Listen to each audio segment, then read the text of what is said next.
आज हम राजस्थान के भौतिक प्रदेशों के तीसरे बड़े भूभाग पूर्वी मैदान का विस्तार से अध्ययन करेंगे। यह मैदान संपूर्ण राज्य के 23.3% भूभाग पर फैला हुआ है। पश्चिमी सीमा अरावली के पूर्वी किनारों द्वारा उदयपुर के उत्तर तक और इसके आगे 50 सेंटीमीटर वर्षा रेखा द्वारा निर्धारित होती है। मैदान की दक्षिणी पूर्वी सीमा विंध्यन पठार द्वारा बनाई जाती है। इसके अंतर्गत चंबल बेसिन की निम्न भूमियां जैसे बनास का मैदान, मध्य माही का मैदान, छप्पन का मैदान आदि सम्मिलित है। भरतपुर, मुरैना, ग्वालियर आदि मैदान उत्तरी गंगा के मैदान के बढ़े हुए विस्तृत क्षेत्र हैं, लेकिन बनास का मैदान यद्यपि एक कांप मिट्टी का क्षेत्र है, फिर भी समप्राय मैदान है। मध्य माही मैदान बंजर भूमियों की घाटियों का क्षेत्र है, जिसे छप्पन के मैदान के नाम से भी जाना जाता है। यह डूंगरपुर, बांसवाड़ा, प्रतापगढ़, उदयपुर के कुछ भागों में फैला हुआ है और इसका प्रवाह अरब सागर की ओर है। यह मैदान 3 उपभागों में विभाजित किया जाता है, जिसमें पहला है चंबल बेसिन, यानी जो पूर्वी मैदान है ना, उसे हम 3 भागों में विभाजित कर रहे हैं। फर्स्ट हो गया चंबल बेसिन। राजस्थान में चंबल घाटी की स्थलाकृति पहाड़ियां और पठारों से निर्मित है। इसमें संपूर्ण घाटी में नई कांप मिट्टी के जमाव पाए जाते हैं। इसमें बाढ़ के मैदान, नदी कगार, बीहड़ और अंतर सरिता आदि स्थलाकृतियां पाई जाती हैं। इस प्रदेश में कोटा, बूंदी, टोंक, सवाई माधोपुर और धौलपुर आदि जिलों में बीहड़ पाए जाते हैं, जो कि लगभग 4500 वर्ग किलोमीटर क्षेत्र पर है। इनमें सबसे अधिक चंबल बीहड़, जो कि 480 किलोमीटर लंबा है, कोटा से 12 तक पाया जाता है।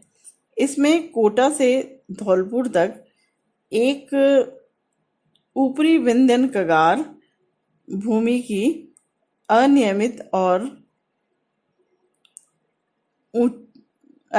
ऊंची दीवार बाणगंगा और यमुना नदियों के बीच जल विभाजक द्वारा अंकित है। दक्षिणी सीमा सहायक नदियों जैसे कि काली सिंध, पार्वती आदि के साथ बदलती रहती है, क्योंकि ये नदियां जो हैं वो वर्षा काल में अपनी सीमा को बहुत अधिक बढ़ा लेती हैं, यानी या अपवाह क्षेत्र को बढ़ा लेती हैं। इसके आगे कुंवारी बीहड़ों द्वारा चंबल के दक्षिण पश्चिमी भाग के साथ निरंतर 12 तक अच्छी तरह से सीमांकित है।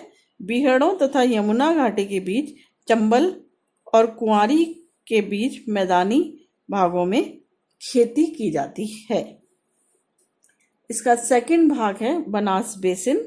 बनास बेसिन पश्चिम में 50 सेंटीमीटर वर्षा रेखा द्वारा, दक्षिण में महान भारतीय जल विभाजक द्वारा, उत्तर में अलवर की पहाड़ियों द्वारा और पूर्व में विंध्यन कगारों के द्वारा सीमांकित होता है। बनास और उसकी सहायक नदियां या नदियों द्वारा सिंचित यह मैदान मेवाड़ का मैदान, दक्षिण में इसे मेवाड़ के मैदान के नाम से और उत्तर में मालपुरा करौली के मैदान के नाम से जाना जाता है। मेवाड़ का मैदान बनास और उसकी सहायक नदियां जैसे खारी, सोडरा, मौसी, मुरेल जो उसके बाएं किनारों पे बहती है, बेड़च, बाजायन, गोलवा जो कि दाहिने किनारों पर फैलती है, से सिंचित है। यह उदयपुर के पूर्वी भागों में पश्चिमी चित्तौड़गढ़, टोंक,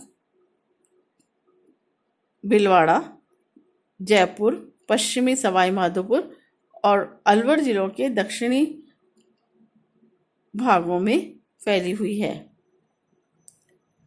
यह मैदान या इस मैदान का ढाल धीरे धीरे उत्तर और उत्तर पूर्व की ओर कम होता जाता है। औसत ऊंचाई 280 से 500 मीटर के बीच है, जो कि एक पिडमॉन्ट मैदान के रूप में पाई जाती है। यहाँ पर ग्रेनाइट और नीस की चट्टानें पाई जाती हैं।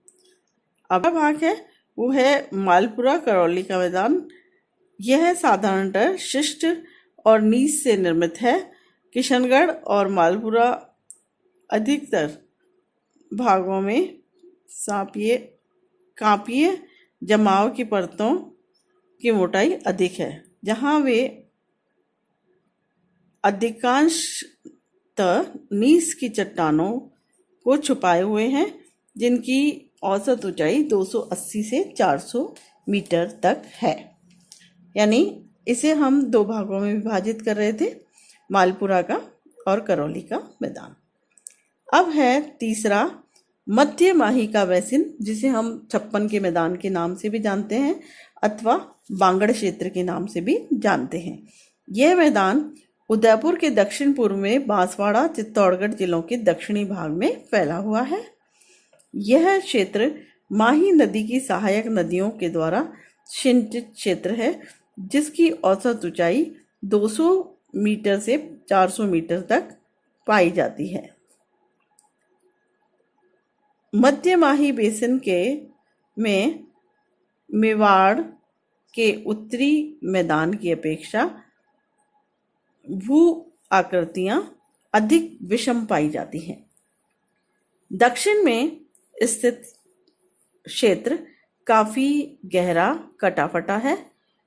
यह क्षेत्र अधिक गहराई लिए हुए और विक्षेपित यानी कटाफटा होने के कारण इस विक्षेपित भूभाग को स्थानीय भाषा में बांगड़ के नाम से जाना जाता है। बांगड़ में बांसवाड़ा और डूंगरपुर के पहाड़ी भागों में विच्छेदित मैदान को सम्मिलित किया जाता है।